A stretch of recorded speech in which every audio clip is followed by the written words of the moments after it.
At this point, every information portal is saturated with mindfulness content. But this show is a unique, unusual, curious take on mindfulness. Some of what you hear will be completely new to you. Let's dive in and take a look at the nature of the aware mind. I invite you to deepen your awareness so that you may be liberated and inspired. I'm Sarah Vallely, professional coach. I help people overcome anxiety, heal from past trauma, improve their relationships, and maintain better work-life balance. All right, well, welcome to the show. We are going to talk about internal family systems today, and I do have some episodes previously in the last couple months on this topic. So if you like today's episode, you can go back and listen to some other episodes on this same topic of internal family systems. I'm here with Nicole Handsman today. She is a licensed clinical therapist who specializes in nature-based and animal-assisted therapy. Welcome to the show, Nicole. Thank you so much for having me. I am very excited to speak about internal family systems with you. I know it's going to be great. So internal family systems is a type of approach that therapists and coaches use with their clients who maybe have past trauma, we'll talk about that. You know, what are some of the kind of challenges that people use internal family systems for? And internal family systems is something that you can do with a therapist or coach, and it's something you can do on your own. And that's actually what Nicole and I are going to talk about today, is our own personal journey and practice of doing this on ourselves, basically. So you, all the listeners, can do this also. But first, let's give a definition of what internal family systems means. So for me, the way I understand internal family systems is it's based on this idea that when we were kids, we weren't developed enough. We weren't in our, what we call our conscious self. And so when traumatic things happened, even just negative things happened, we didn't have a way to really process it and deal with it. So our psyche created these different parts to basically deal with it. And some of these parts are really hurt and they're in pain or they're in shame or fear. And then there's other parts that we've developed to protect us from that fear, that pain, or whatever it is. This takes place in this imaginary world in a way, just like very similar to inner child work. I tend to say that internal family systems is inner child work on steroids. So there are some overlaps there. That's a little bit of the way that I would describe internal family systems. I'd love to hear the way you would describe it, Nicole. Well, I love what you said. I agree with you on all of those things. Something that I really stands out for me about internal family systems is how much it aligns with spirituality and how much it talks about that all these parts that we develop are actually, their core is good, that there's actually no bad parts. And they're very intelligent in how they were developed in order to protect us. And in the time that they were developed, it actually worked. And so it actually was a way for us to gain belonging and connection and to have a feeling of safety. And so these parts were developed usually in times of trauma, like you mentioned, as young children. The problem that happens is that we get stuck in those times. And these parts are still being used, but they're frozen in time. And so they actually, sometimes we even talk about, if you talk to the parts, they don't even know how old you are. And so they could think, I'm still 6 years old. Intelligent as they are, they have secret messages and secret magic, I think, in ways that they can actually help us in these times now, but we need to be able to meet them with compassion and curiosity to really talk to them and hear what they need to say to us.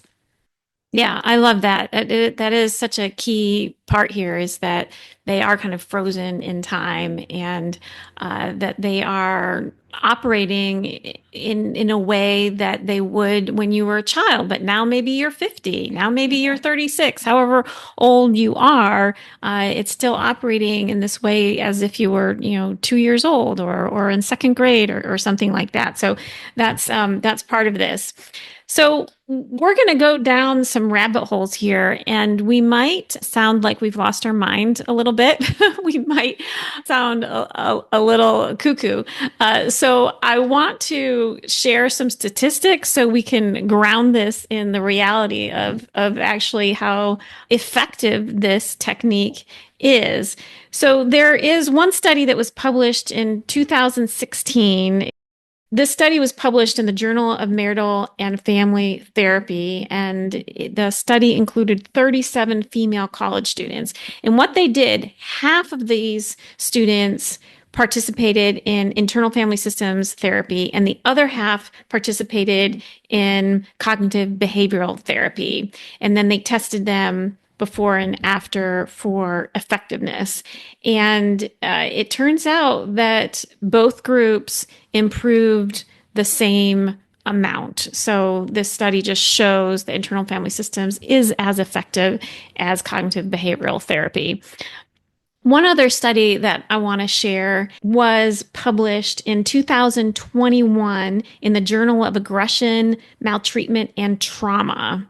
And this study was really amazing.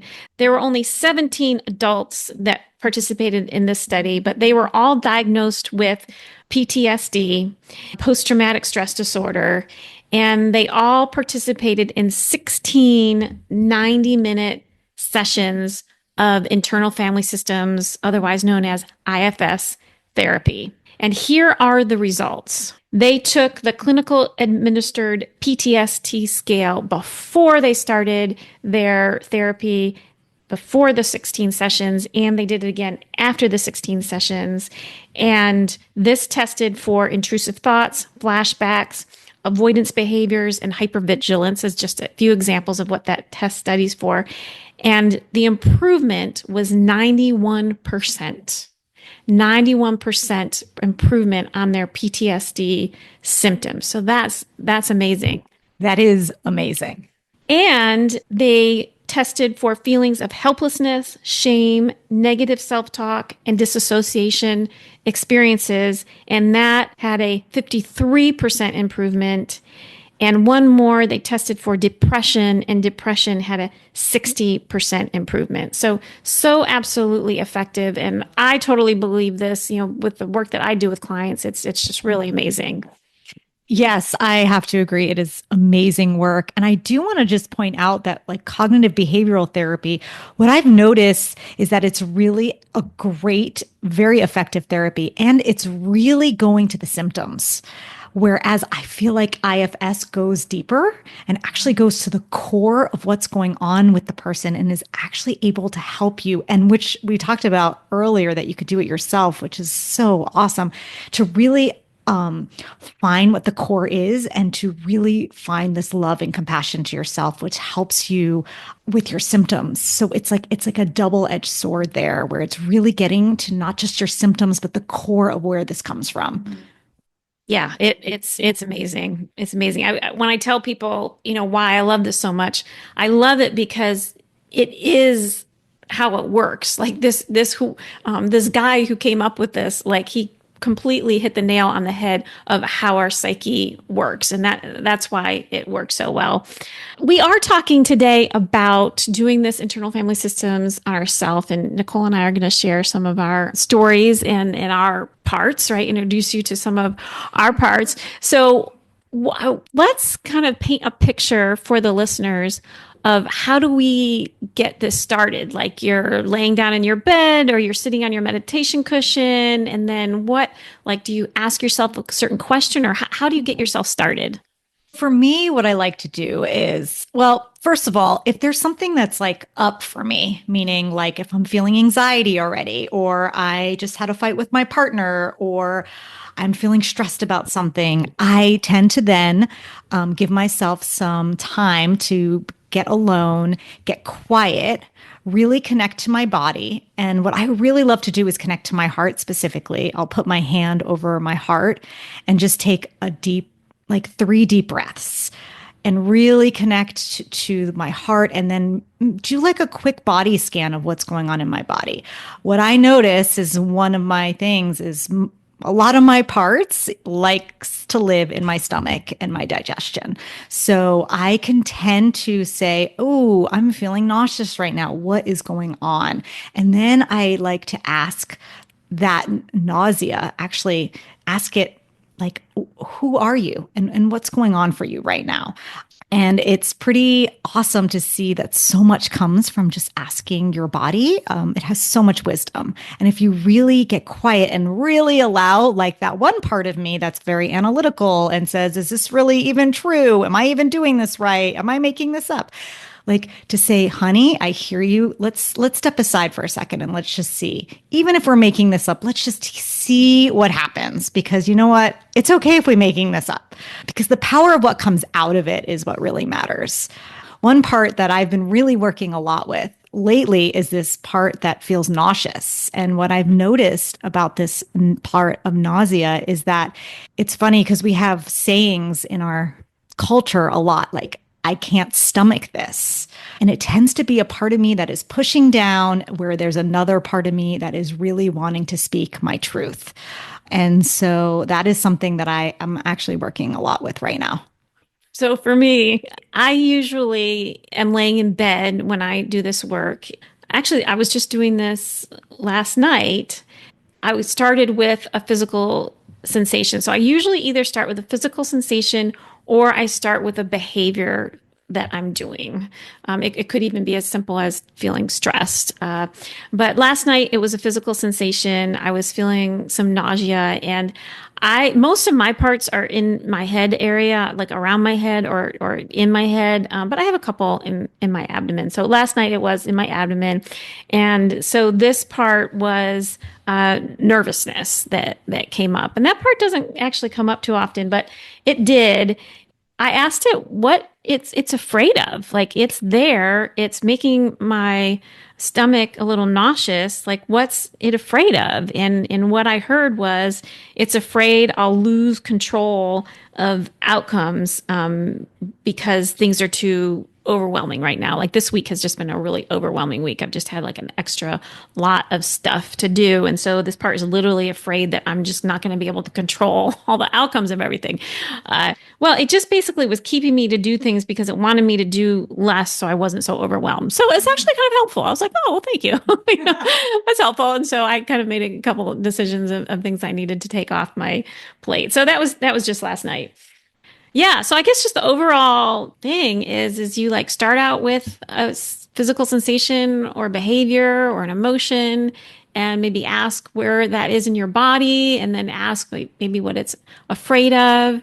And eventually, through this process, what we do is we kind of like to give that part some gratitude, and then we like to ask that part to take a step aside. So our conscious self, because we're an adult now, and our conscious self, I'm simplifying this process, but our conscious self can actually handle the overwhelm. Like me last night, I needed to convince my parts that, yes, this is going on, but in my conscious self, I can handle this overwhelm.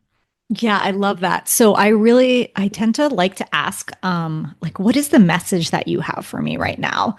Um, and see what comes up. Another part that's funny. Another thing that's really important is to really have compassion for these parts, especially the ones that are angry or mad or even violent. All of the parts are okay. And that is a really big part of internal family systems work, is really working with that.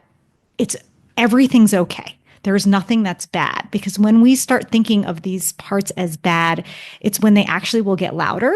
And it's like a little child that really is needing love more than anything. So yeah, I really am like to see what kind of messages that these parts are giving me and what they're asking for or what they're needing. A lot of times my parts are a lot of fear and terror that I've had from really, really young childhood.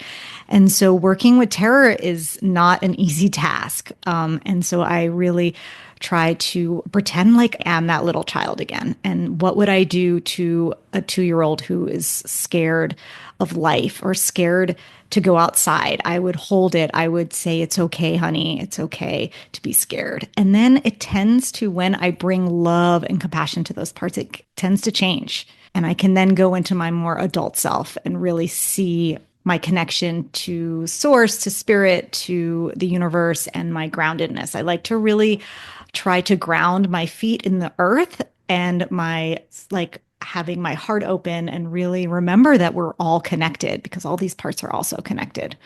So, would you mind sharing with us about one of those terror parts and maybe when it was created? Would that be okay? Sure, I would love that. Um, Okay. What I thought about is when I was about 4 or 5 years old, to be honest, I don't know if there was one specific incident that happened. But what I do know is that my mother, it was not always the safest person to be around. She had a lot of her own struggles. She loved me. She did love me unconditionally, but I could feel her own energy and it didn't feel safe to me. So, coming into this world, I was a very, very sensitive little being that could feel energy, and I could feel that energy as not safe. So, what I did was when I was about 3 or 4, I think I was going into nursery school. So I was probably like 4. I developed selective mutism. So what I would do is at home, I would talk and I would talk to my parents and I talked to my brother. But when I went to school, I would just not speak. And my teacher called my parents and said, there's something that's not right with your daughter. We think she might be mute. She's not speaking. My parents, bless their hearts, was like, no, like Nicole speaks very well at home, and took it as a compliment, which let me tell you, that shouldn't have been taken as a compliment. That should have been seen as my daughter has some sort of trauma going on because that's not normal for a little girl to not speak.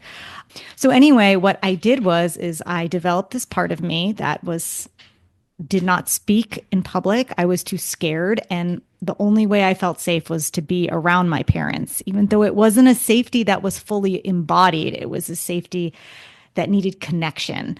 And so that part of me became, dun dun dun, my people pleaser, which let me tell you, I'm really good at because that was what kept me safe and what kept me feeling connected in my family. And what I realized made my parents happy, it made my brother happy. And I got really, really good at that. And now I'm working towards not going into that role anymore because what happened was it made me abandon my own self. So we have some of these parts that are really vulnerable, that fear that you felt was one of those, vulnerable parts. And then we have these other parts that kind of protect us from going into that fear or experiencing that fear. So the people pleasing part was probably one of those protecting parts. Yeah, I have a part that was created in infancy. So this is something to consider, that some of our parts are created, when we're very, very young. And if you have a part that's created before you learned how to talk, it's usually nonverbal, which means when you're working with that part, you don't necessarily hear the kind of, because you're having these conversations with your parts essentially. And if you're working with a nonverbal part, you might not actually hear the words of the conversation. It might come more in symbols or images, kind of have a vision of you at that age. So this one part that I have, I call it my shame part, and it was created in infancy and is nonverbal, and it's located in my sternum, and it's ashamed of doing something wrong, but it doesn't know what it did that was wrong, and so that's really scary for this part, and it can cause some nausea. And so basically this part was created in infancy. Probably what I pieced together from kind of these images is it was created because when it cried, it got this message that it was doing something wrong. So it had a lot of shame about expressing an emotion through these cries. It's still there, live and working. And then I've got all these other parts that are kind of like managing everything so that doesn't come up. So we'll get into that later. Okay, so if you're okay with this, I'm going to ask you a question about this part. So how do you deal with crying or emotions now? Yeah, this is a work in progress, but no, I'm not a crier. I'm don't consider myself to be too emotional, but the last 5 years I've been doing a lot of work on this, and I am getting more emotional and letting those tears come through. And I just really have to hold this safe space for myself. I have to give myself compassion. I have to actually say self-compassion statements to myself to just allow myself to for that emotion to come through. So yeah, it's been a struggle.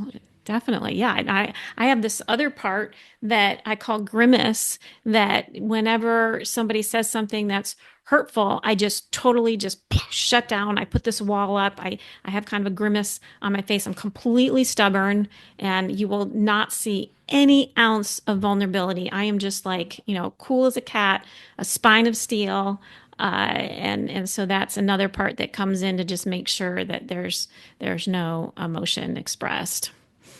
So, viewers, I just want you to see how this was such an intelligent part that was developed so young and how it still plays out now, which isn't helpful anymore, right? Like, it would be good if we're able to get in touch with our emotions. And so, this is a very long journey of really getting in touch with these parts that we have for our whole lives protected and have had in place. And so the journey begins when we start really bringing compassion. So I love that you brought such compassion to that part of you that was so scared to have emotions. And of course, you're still scared to feel those emotions. So good job. Thanks, Nicole. Work in progress for sure. We had talked about these parts being in different locations. And I'm curious if you wanted to share maybe a couple locations where your parts are. I know you said in your abdomen. So are there anything more maybe you want to go into about where some of these parts are located? Sure. Another thing, when I was in high school, had lockjaw. Interesting enough. The doctors had no idea where it came from. They said I must have gotten into a car accident. I didn't. Again, I believe that it was about my fear of speaking up. And so I still continue to have issues in my jaw. I grind my teeth. And then I can feel it. It comes all the way down into my neck sometimes. I also realize like when things feel too hard, I just shoot up right into my head and that's where my energy goes. And so I can get headaches or, yeah, like really stuff in my neck and my jaw. And like there was a long time I couldn't even feel my legs because of how disconnected I was from the earth and from those parts, we don't have to go into chakras, but that like survival part I was really disconnected from. And if we can't get in touch with those survival parts, we can't ever feel whole. And so that's why this work is so important. Can you tell me a little bit about other areas that you feel your parts? Well, coincidentally, the one I was going to share is the one in my jaw also. I have a part, I call it the contortion part. It is in my jaw and what's different about this part than a lot of my other parts is it has a real like structure to it. And the structure that this part has is it's a web. So it's a web that actually lives in my jaw. And when I work on it, I can actually let that web, it kind of floats away and then I feel a real release in my jaw. That part was created to control basically everything I did. So it or do. So it was created to control everything I do, mainly what I speak and how I speak it.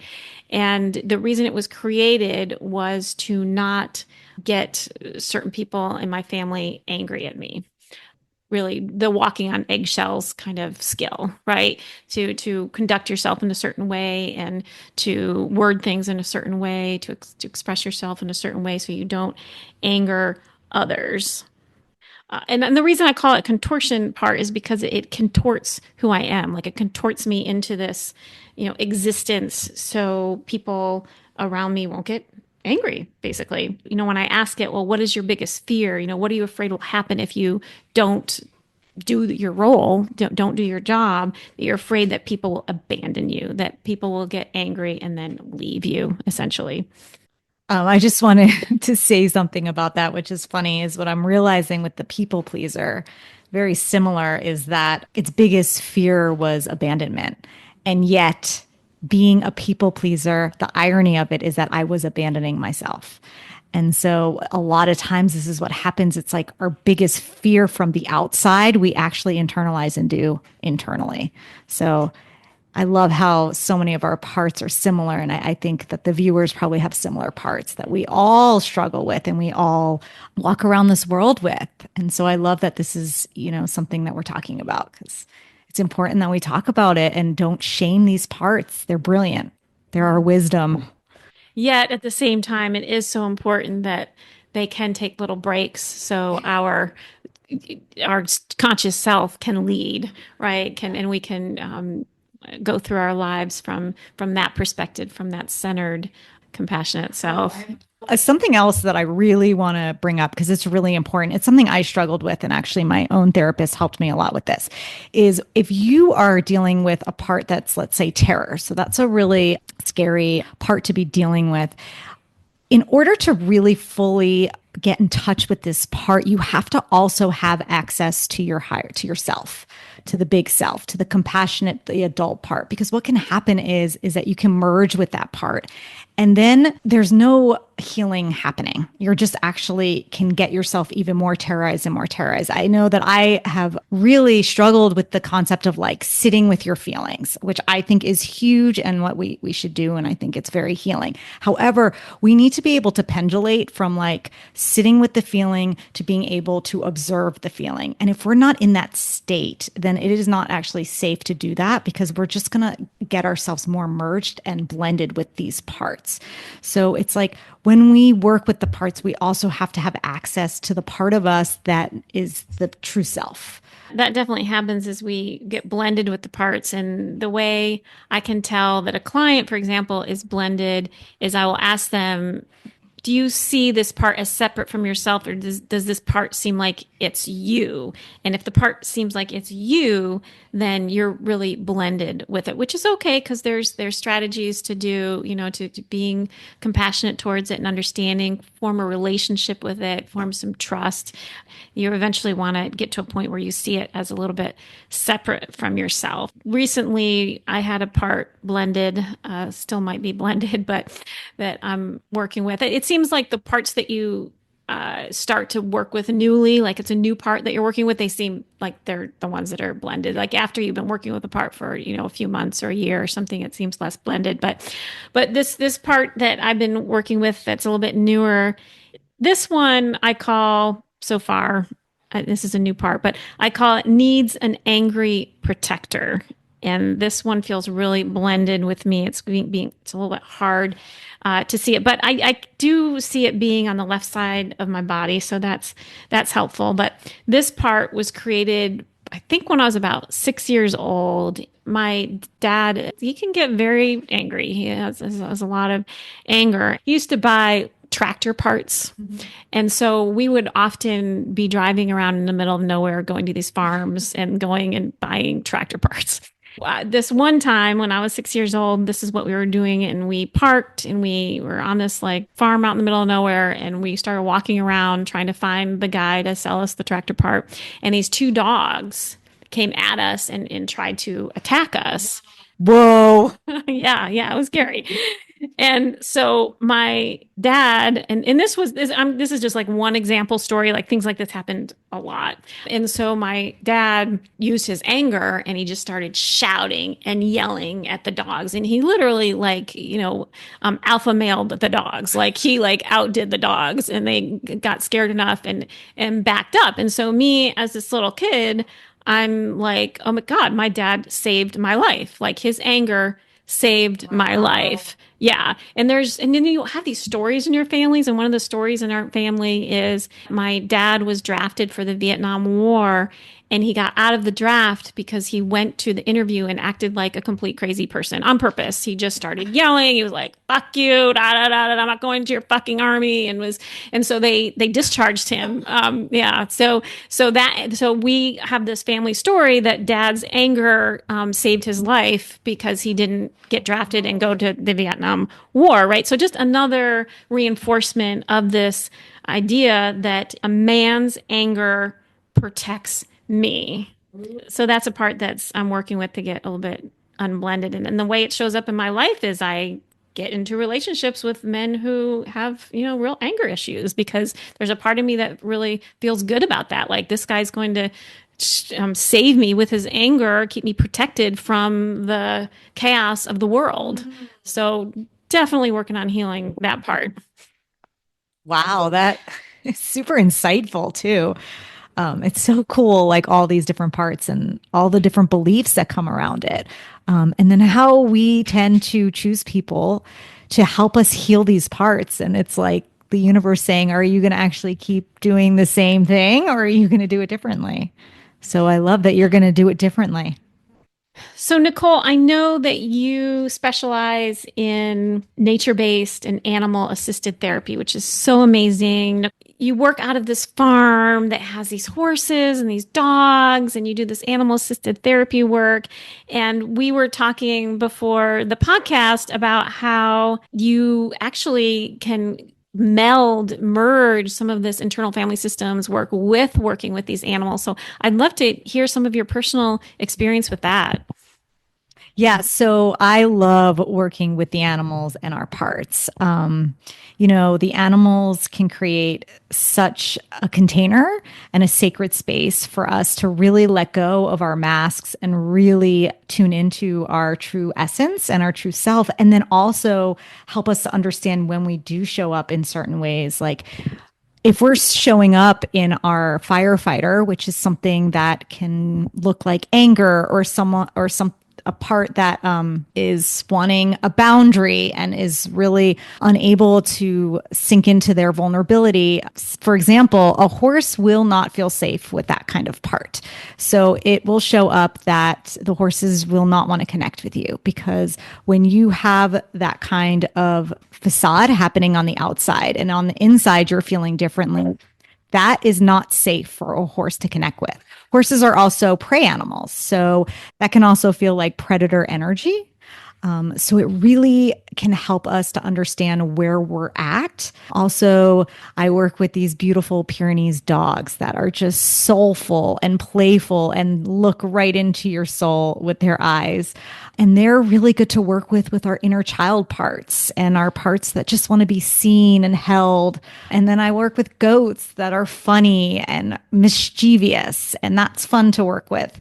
Different types of parts. And then the land, which is just an amazing place to hold all of the parts, to lovingly accept all of us as whole. Another thing about the horses that I like to talk about is that they have a really big electromagnetic field. So their heart field is one of the biggest in the world, second to whales. And so you can actually feel the rhythm of the heart if you tune into it. That will help regulate your nervous system. And so when you're in the presence of horses and you really tune into their field, your heart will start mimicking their field, which is an amazing part of horses. And you can learn a little bit more about that in the Heart Math Institute. So I know that you were working with your anxious part. This part didn't want to step back or separate. And so you asked this part what it wanted to do instead. So I love this story. So yes, I asked this little anxious girl what she wanted to do, and so she looked at the horses and she says, "Well, I want to ride a horse." So I said, "Okay, that's a great idea." So I imagined putting my little anxious girl on one of the most sensitive horses, and what happened next was the horse totally spooked and ran back and forth, back and forth, back and forth, and it was a real eye opener to me of not only how powerful these parts are, but how we have to be mindful of what we do with our parts. That was probably not the best idea for me to put my anxious little girl on top of a horse who is a prey animal and very sensitive to energy. But it also made me realize how these parts hold energy. We might not be consciously aware of it, but they do. And this just showed me, like in real time, how powerful these parts can be. Yeah, so just in case anyone's confused about what was real in that story, what was in your imaginaries, in your psyche. So Nicole imagined putting her anxious little girl part on a horse. So she imagined the horse. So then they were sitting in the pasture where the horse was, and the horse in real life started getting spooked and running back and forth. So I just think that's such an amazing story. This process is called internal family systems, and the word systems is in there for a reason. This is a system, meaning there's different parts that are working together as a system. One way that that shows up is your different parts are in relationship with one another. So this is like an advanced level of this practice, is starting to see how these parts are in relationship with one another. So some of the parts are in alliance with one another, some are more in opposition. I had a client that I was working with today, and two of his parts were in companionship with one another. One of his parts actually kept his part that feels loneliness, kept it feeling like it had some companionship. So it's really interesting, the subtleties of these relationships. I wanted to first talk about alliances. Now, I had shared about my contortion part that kind of controlled my speech and actions to not tip the boat over, to not anger another certain people. And then I have this other part that I've been working with that needs a man who's capable of anger to protect me from the chaos of the world. Now, these two parts are in alliance with each other, and this is how that works. The part wants and needs a man who's capable of anger to keep me safe, but it also is in alliance with this part that contorts itself to not make someone angry, specifically to not make that man angry who's protecting me. So that man is capable of anger, but this part makes sure that that man doesn't get angry at me. So they're really working together. And I think that's one of the reasons this part is so blended, is I think that those alliances can make those parts a little bit more stubborn and harder to invite to step aside and things like that. So how about you? Do you have any parts that you consider to be an alliance? Yeah, so, I think a lot of people deal with this. So I think this is a good subject to talk about. But one of mine, as I mentioned before, is I have like an anxious part who's very anxious. And I think her core belief is there's something wrong with me and that I'm just not safe to be me. And so what she does is she then goes into people pleaser mode. And what that looks like is I would do anything and everything to make sure everyone around me is happy. And I do really well at that. And so sometimes it can be confusing because I'm good with people. I'm a therapist. I really love doing this work. And I have to be careful of when I'm going into role of people pleasing and when I'm actually in my authenticity. And what I've noticed is the people pleasing role that I go into is actually, again, like abandoning myself. Brene Brown talks about this, where I go into this place where I can fit in. I'm really good at fitting in, but what that means is that I don't feel like I belong. And so fitting in is actually me abandoning my true essence and my true self. And so on some level, it feels good because it feels better than being anxious and alone. But on my true in my true essence and in my embodied, it doesn't feel good. It feels like I am leaving parts of myself behind, which I am.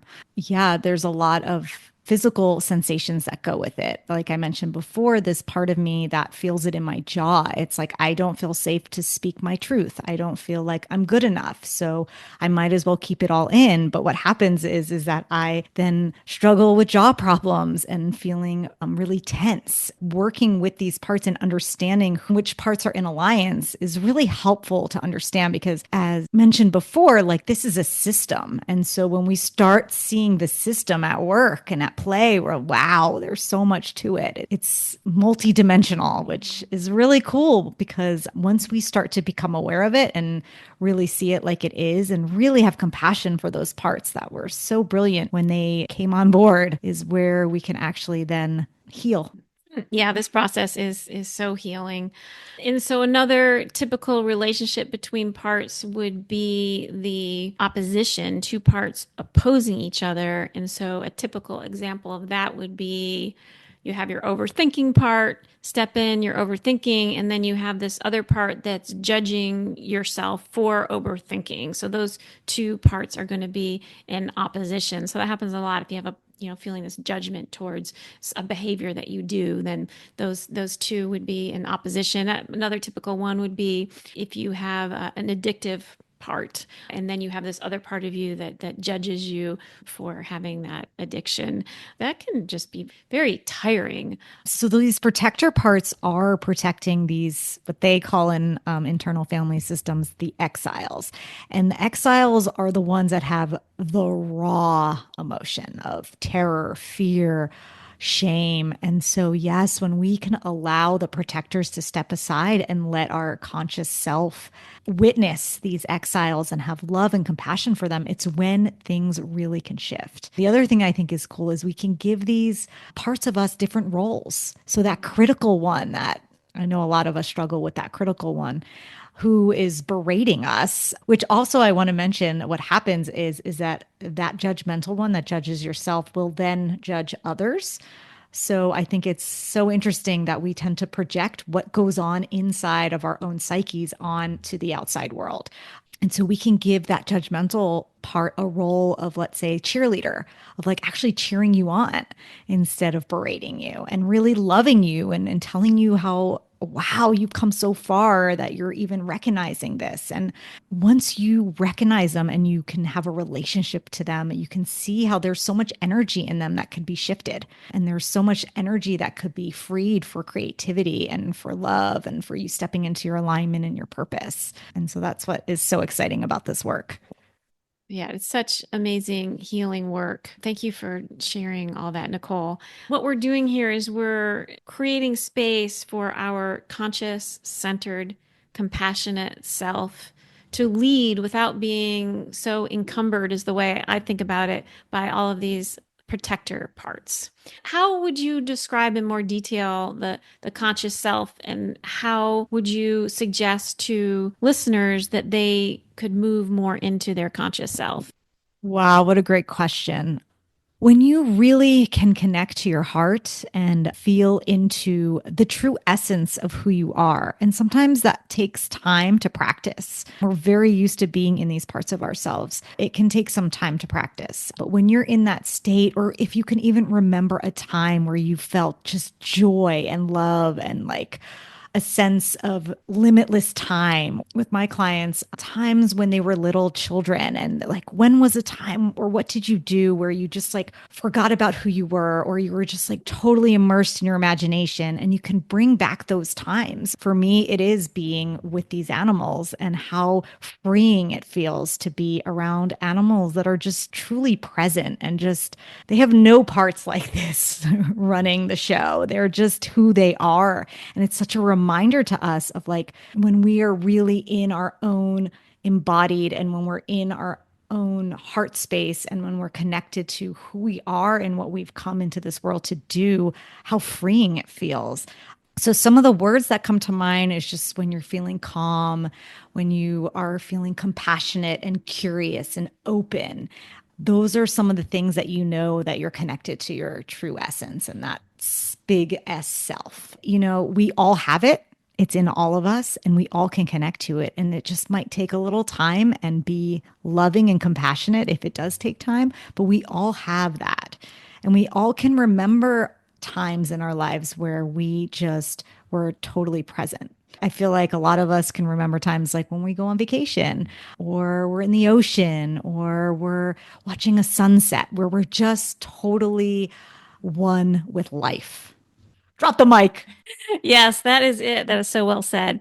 Yeah, and I guess I'll just close up by pointing out the connection between this work, internal family systems, and mindfulness. My background is so much in mindfulness, and the mindfulness part is being aware of these emotions and behaviors and thoughts that come up that give us a clue, an inkling to what our parts, who our parts are. And then mindfulness also has this piece of compassion, right? And so this being in yourself. And so a mindfulness practice does that also. The mindfulness practice brings you to that sense of self. And I know those of you who are deep in Buddhism, when we talk about the self in Buddhism, we're actually trying to kind of release the self. So it's a little bit different. We get to this point in our meditation where we don't feel like we have a self. We're just one with everything. So it's a little bit different. The definition of self in Buddhism and internal family systems is a little bit different. But the idea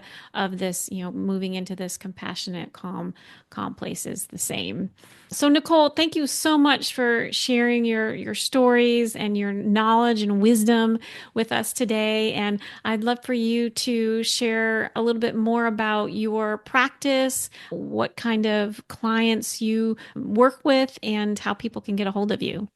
Well, thank you. It's been such a pleasure to talk. I love this subject, and to talk to you about this has been so much fun. Thank you so much for having me, Sarah.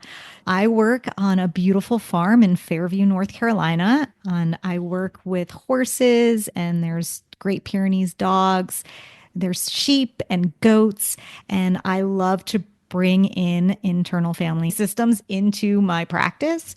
It's just a beautiful place to be able to allow all your parts to be seen and to be in contact with all of your parts. I love working with people who are really ready to step into their power and really to step into this place of connection to their self, their big S self, and to really look at where these patterns and where these parts are holding you back from stepping into the true essence of who you are and what you came to this earth to be. We see these patterns in our relationships and the way we are at our job. And so I just love to help people to recognize that and to really connect to who we are and what we have come to earth to be. So thank you so much. I have a newly launched website. It's www.Nicole Handsman Therapy, which is NicoleHandsman therapy.com. You can find me there, and you can also find me at psychology.com.